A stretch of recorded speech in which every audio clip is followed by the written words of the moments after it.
Before you kill me today, I'm going to explain why Joker is the most overrated film of 2019. I saw Joker with my family, my mother, my grandmother, Oma Gritty, and my brother Oliver, including my Aunt Anna, and we went to go see the movie, and they loved it for Joaquin Phoenix's acting and just the overall violence and tone of the movie. And I'm just going to tell you right now that this movie is overrated.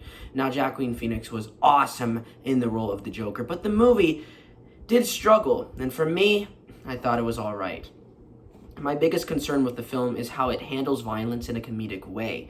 Now, I love violence just like everyone else, and the critics bashed this movie for its terror, and at first I didn't really agree with them, but then when I saw the movie, I was like, oh wow, so the Joker, you side with him in this movie.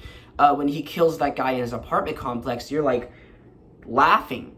That's my issue with the film, how you actually love what he's doing. You actually side with him. And when the movie was over, I asked my grandmother, what did you think of the movie? And she said, man, I love the Joker. I'm going to side with him. And that's not the point of the movie. You're supposed to hate him at the end.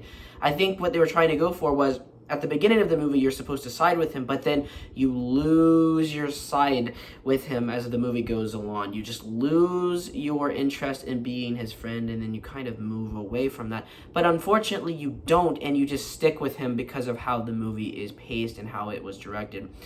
The blood effects looked a little fakey, in my opinion. It was too pink. But that might be my nitpick. I don't know about everyone else, but that was my concern. And of course, near the end, my biggest concern was the part when the van hits the police car and nearly killing the Joker. They go and grab him, and he's knocked out, bloody and bleeding. And I'm like sitting in the audience confused. And that scene alone ruined the Joker movie for me. Because what if they killed him there? That would have all been for nothing. If they murdered their savior, their disciple, their Jesus, basically. If they murdered him there, that would have been completely pointless. If I directed the movie, I would have had the goons shoot the cop, and then the police car would have swerved, and then they could have gotten the Joker. But no, they hit the car oncoming, knocking the Joker out. It would have been different if the Joker was still up, but he was knocked out. It was really weird how it was paced. Then he gets up and puts a smile on his face with his own blood, and that just doesn't work for me. And that's my problem, where there's too much style with all the gore, and they're like, it's Joker, the Joker's supposed to be awesome, and ooh, he's so creepy and stuff like that. But it just sometimes feels overdone. Another problem I have is, they make all the good guys in the Batman universe look like absolute jerks. Thomas Wayne. Now, I've really never read the comic books, and I don't know if Thomas Wayne is like this in some of the comic books, but he is an absolute jerk in this movie.